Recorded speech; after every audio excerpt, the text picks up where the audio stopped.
Am I the a-hole for telling my dad's wife to drop dead in front of her friends and family? Original post. My 17 female mom died a little over a year ago. I was living with her full-time before she passed. She left me a lot of money at her house.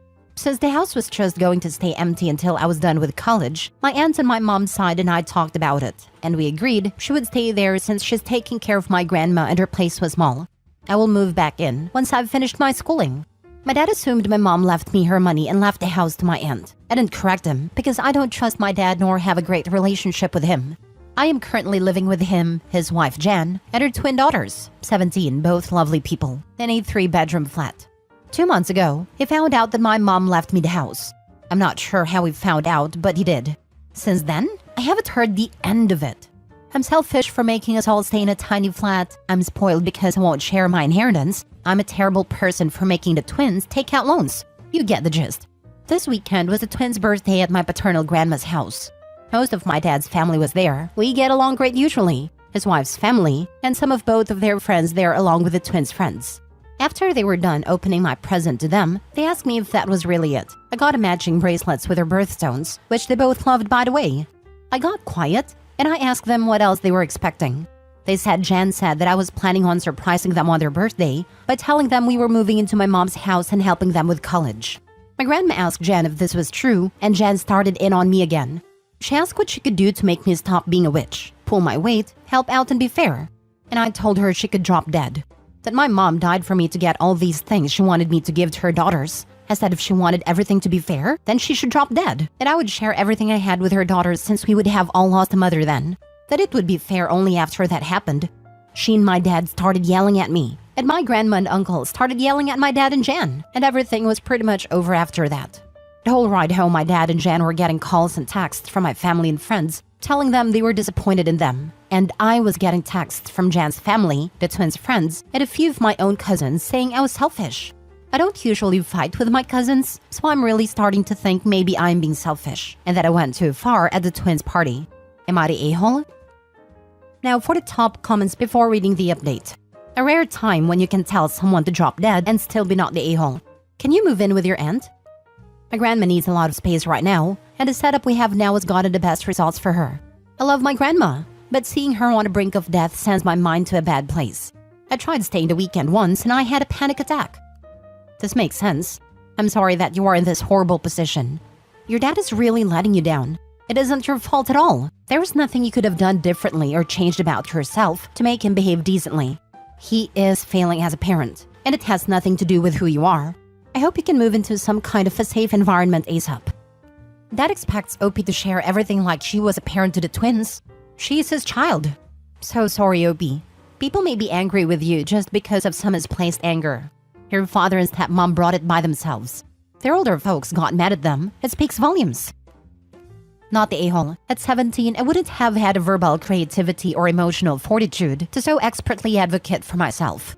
You are, in fact, a hero for ensuring your aunt has housing security as she cares for your aging grandmother, for standing up for yourself in the face of the emotional immaturity of the adults around you, and for investing in yourself. Carry on, Queen. Thanks. My aunt always says my mom did a great job raising me, and your comment made me think of that.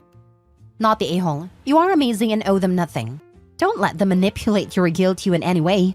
Your cousins just don't understand, and you can only do and say so much to make them understand.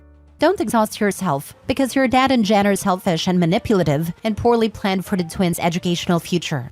They are not your responsibility. Not the a-hole. They don't own you. And this BS where Jan made up a story about what you were going to do and then surprised you with it? Incredible. I hope you get out as soon as you can. That made me very mad, especially since she used the twins as pawns. She knows we get along and thought I would just go with it, I think. They haven't stopped apologizing to me since it happened. The twins sound like nice people. Please don't let that BS conflict break you apart. They know that their mom is wrong and is using them as pawns. It's probably a good idea to go no contact with all these people who are yelling and harassing you. You don't owe them anything.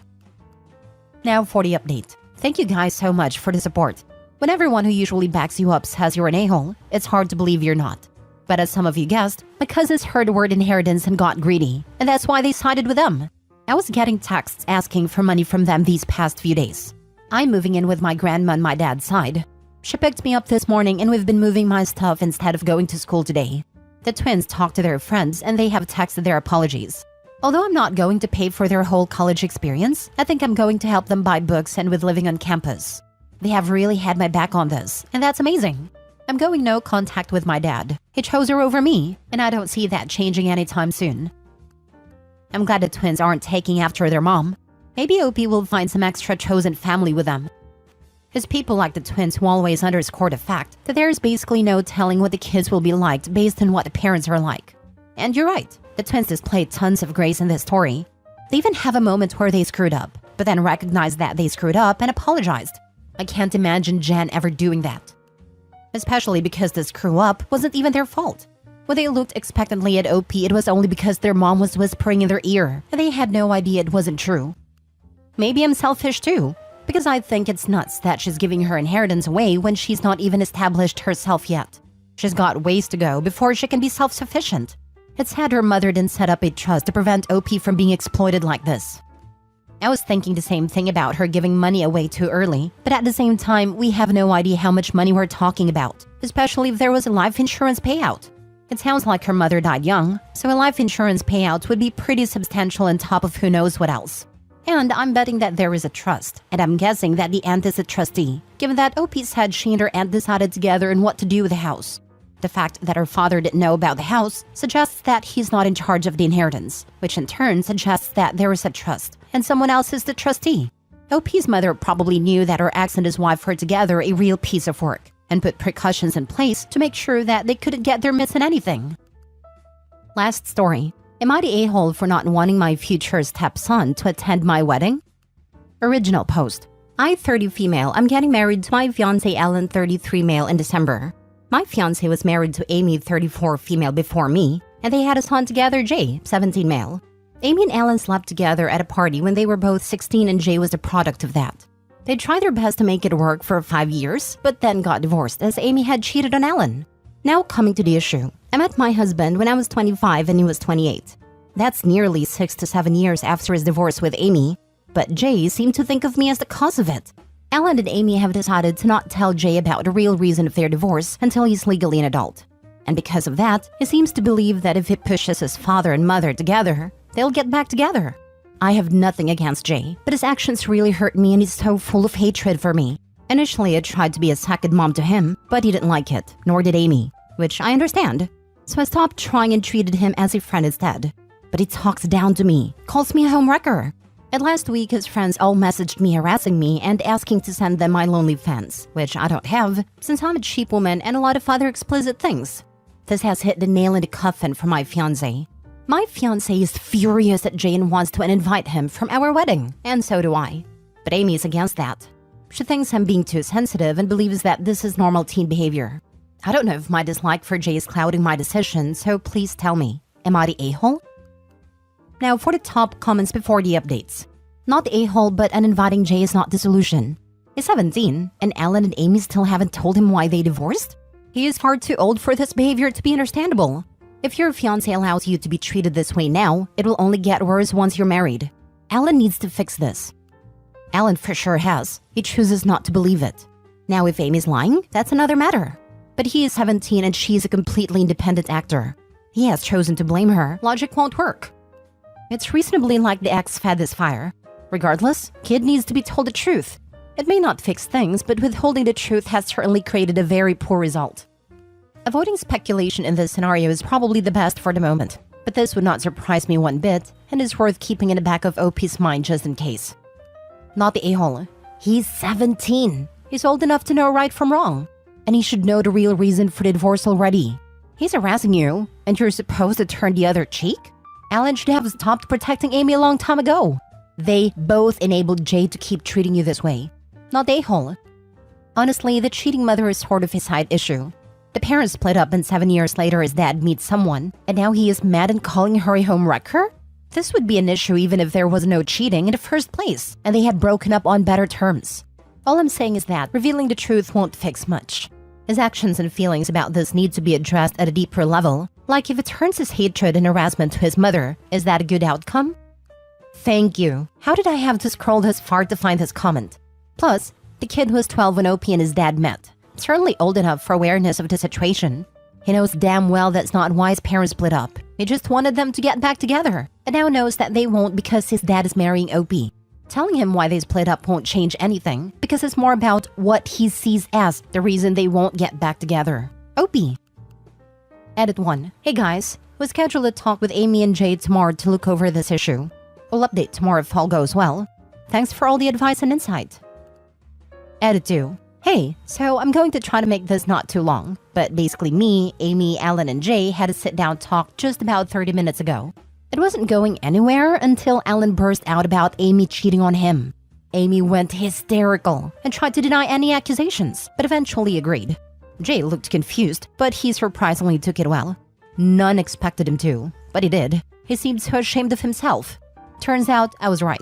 Jay didn't believe that I was a homewrecker or anything. He was just jealous and mad that I got with Alan when Alan had money and was rich. Meanwhile, his mom had to go through poverty with his dad and seemed to think of me as some gold digger, even though I also work and earn almost as much as my fiancé. Jay also admitted that Amy had said a lot of messed up stuff about me to him when Alan and I first got together. He apologized for that. He also said that he wasn't aware of what his friends had sent to me and agreed that while he may have confided in his friends about what his mom said about me, he never asked them to message me. I've never seen Jay look so remorseful. Amy was fuming throughout this ordeal and screaming at Alan and I. Eventually, Alan kicked her out to have a more peaceful convo with Jay. They both exchanged hugs, and for the first time in 3 years, Jay looked happy. Well, that didn't last for long, because after the initial guilt and shock, anger settled in and he immediately moved out of his mom's and moved in with us. He's mad with Alan too, for keeping the secret from him.